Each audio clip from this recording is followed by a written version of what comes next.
Welcome Prince Institute. Exercise number 465, Sir Kailash Chandra. Ready? 100 words a minute. Ready? Start. Madam Deputy Chairman, I rise to support the concept of a national housing policy, but I am afraid I cannot lend my wholehearted support to the policy as it has been framed. Madam Deputy Chairman, housing is an issue which should not be looked upon from a partisan angle, and I want to make it very clear right in the beginning. I will try, and it will be my effort not to introduce any politics into this question. I want members of both the sides to rise above petty partisan considerations and discuss this fundamental question, this basic issue in the spirit in which this House should discuss it. Having said this, Madam, I would like to state in the beginning that I am extremely disappointed by the manner in which this document has been drafted and presented to the House. I must confess to this disappointment truly and genuinely. This is an effort on the part of the government to evolve a national housing policy, and it is not a shelter policy. There is a wide difference between shelter and housing, and this is something which has to be clearly understood. Housing constitutes a physical matrix in which human interaction occurs. The houses that people live in touch upon almost every facet of their life and of the society as a whole.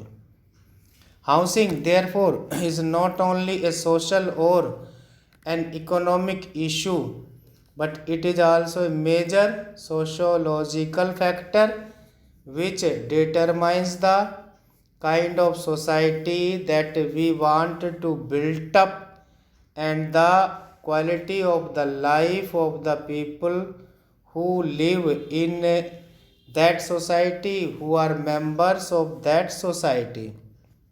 Therefore, Madam, the first point that I would like to make is that when we are discussing the housing policy, we cannot discuss shelter in isolation.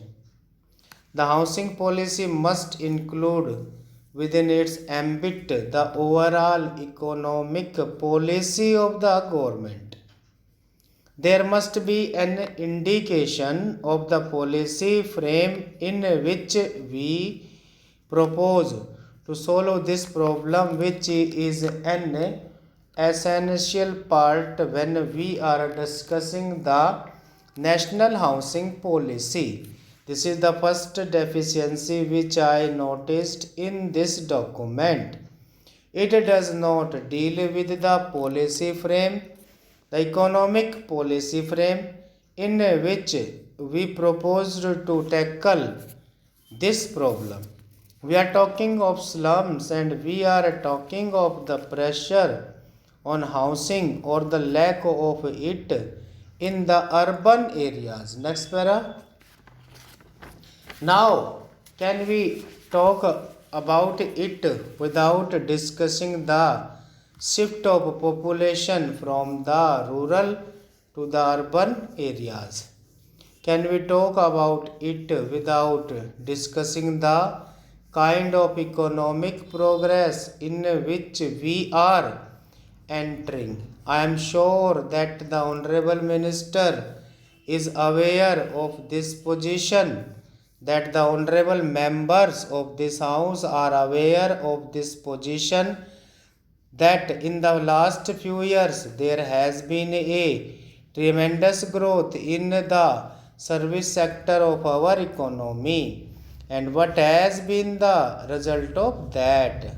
The service sector, which includes hotels, tourism, insurance, and such other forms of economic activity, has attracted large numbers of people into the urban areas. In fact, the rate of urbanization in this country is a part of our economic development, but it is extremely alarming in its proportion. If this is going to be the kind of influx into our cities from the rural areas, then it is very clear that in the urban areas the entire structure is going to collapse under the weight of this influx, and unless therefore we have a policy frame which reduces the drift from the rural areas into the urban areas, talking about housing either in the rural areas or in the urban areas does not have any meaning. As a result of that pull, a lot of people are coming into the cities, and on the other hand, there is a push effect in the rural areas because agriculture is lagging behind and unemployment is increasing in the villages, and the people are bound to move into the cities. Therefore, madam, the first question which I would like to ask the minister is, in what manner this policy envisages to curb this trend of movement of these rural people into the urban areas, because providing amenities to the urban areas, it is well known, is far more expensive than giving the amenities and the facilities in the rural areas. So this is my first point. The second is that the policy does not define, Madam Deputy Chairman, the size of the problem either as it exists today or the size of the problem as it is going to be in the future. The minister has just now claimed by mentioning various figures, achievements which the government has made. But I would like to say that so far in the last 40 years, the government is merely tinkering with the problem. We have only touched the margin of it. We have never cared to get to the core of the problem. This policy document, if it is implemented, will not be marginally touching the problem. Stop.